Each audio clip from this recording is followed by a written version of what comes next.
Apron flashings can be used between a lean-to roof and vertical abutment.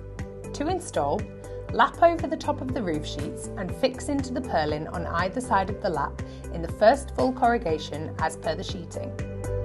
Apron flashing pieces are made with a standard left-hand socket and can be used on sheeting laid either left to right, as shown here, or right to left by offsetting the side lap by one corrugation to that of the sheeting.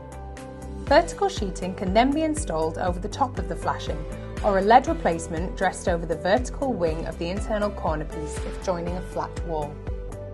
For a side abutment, internal corner pieces are used in the same way. Place the 90-degree section over the sheeting and against the vertical section, butting up to the next course of sheeting, and fix to the purlin through the crest of a corrugation of sheeting. Ensure an end lap of internal corner pieces directly below an end lap of sheeting as with barge boards. Vertical sheeting can then be installed over the top of the flashing, or a lead replacement dressed over the vertical wing of the internal corner piece if joining a brick wall.